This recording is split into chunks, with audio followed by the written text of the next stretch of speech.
In the name of Allah, the most beneficent and the most merciful. Assalamu alaikum, my dear students. How are you all? Hope that you all will be fine. And today I will teach you the exercise of lesson number 3, marriages in Pakistan of class 8th. As you know that we have covered this lesson, so today the turn of its exercise.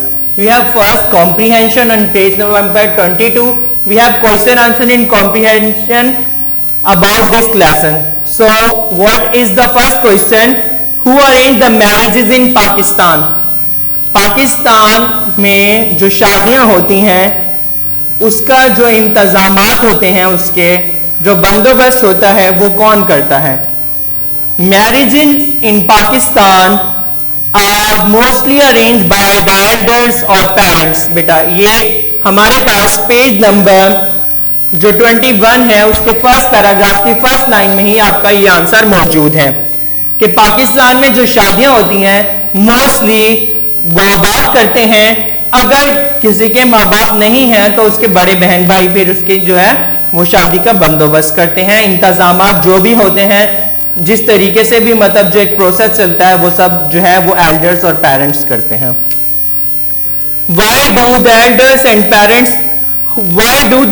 and parents ask others?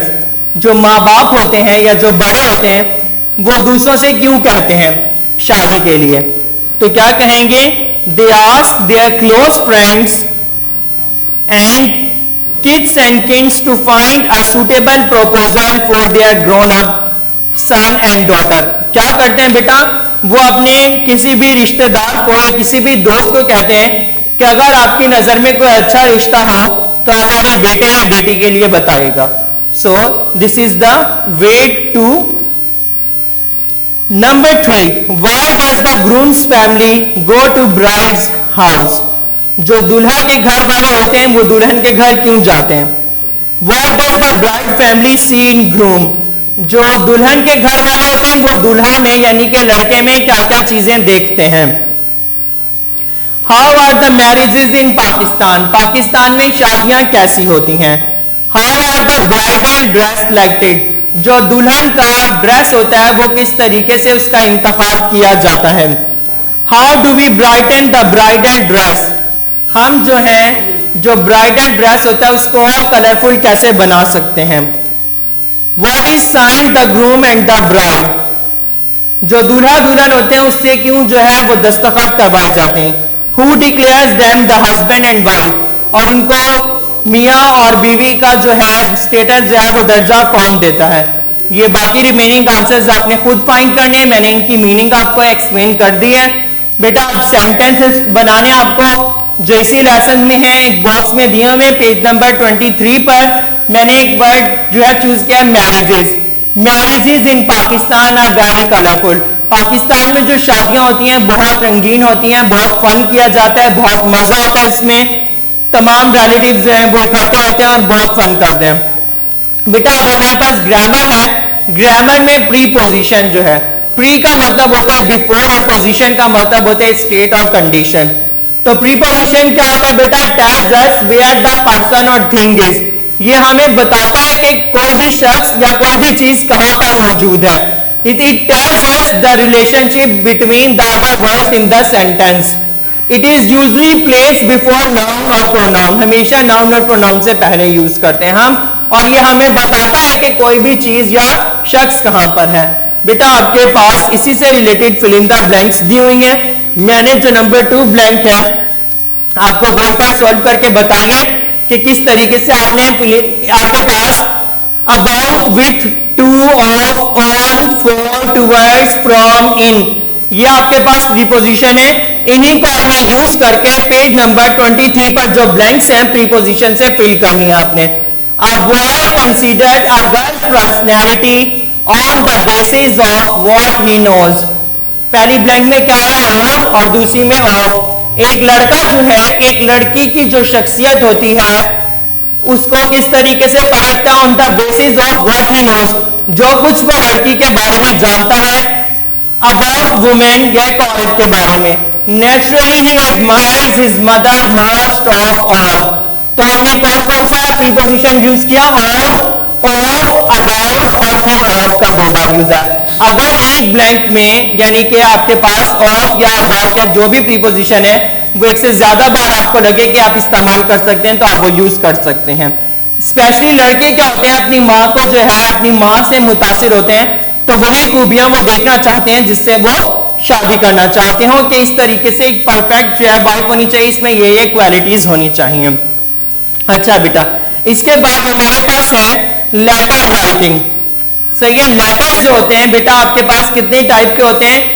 Formal और informal.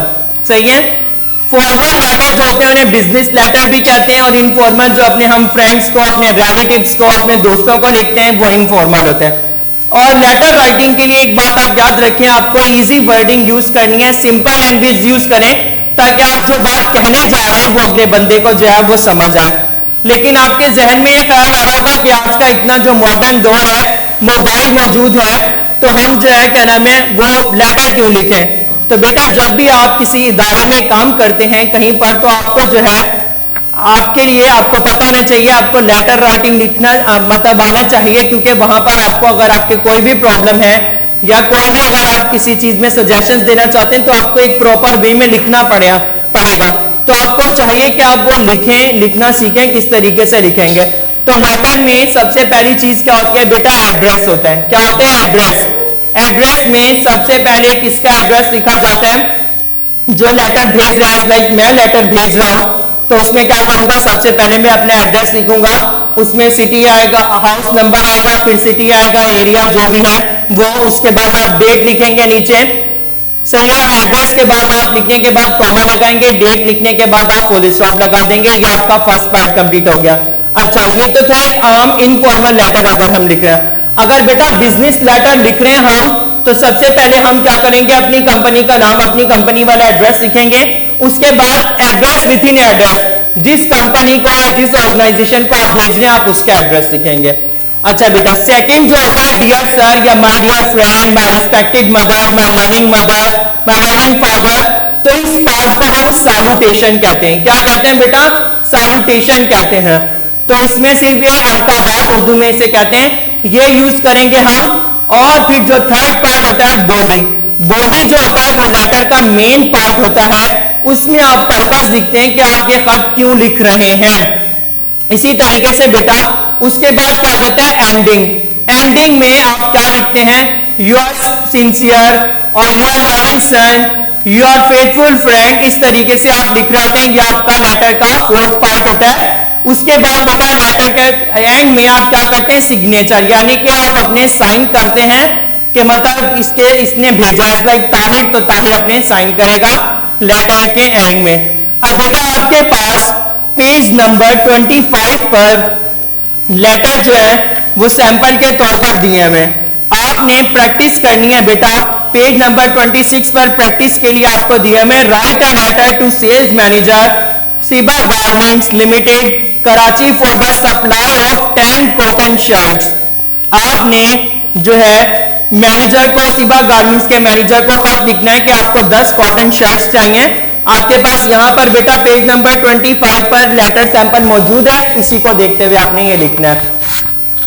और grammar में हमारे पास बेटा exclamatory sentence ऐसे sentence होते हैं जो हमारी स्ट्रॉन्ग फीलिंग, जो कि या तो खुशी की जो होती हैं फीलिंग्स या फिर गमी की होती हैं, उन्हें जाहिर करने के लिए इस्तेमाल करवाते हैं। हमेशा एक बात याद रखें, जो एक्सक्लेमेटरी सेंटेंस होता है उसके अंदर हम साइन ऑफ एक्सक्लेमेशन ये इस तरीके से लगा के नीचे एक डॉट लगा के यूज करते हैं। जैसे एग्जांपल है वाओ, हुर्रे, ये लफ्ज क्या होते हैं बेटा? हमारी स्ट्रॉन्ग और सडन फीलिंग्स को जो है वो एक्सप्रेस करने के लिए इस्तेमाल किए जाते हैं। आपने क्या करना है बेटा? 5 जो है एक्सक्लेमेटरी सेंटेंस लिखने हैं और उनकी तस्वीर बनाकर हमें स्कूल के व्हाट्सएप नंबर पर भेजना है। That's all we have covered exercise of lesson number 3। We will meet with lesson number 4। अल्लाह हाफिज, टेक केयर।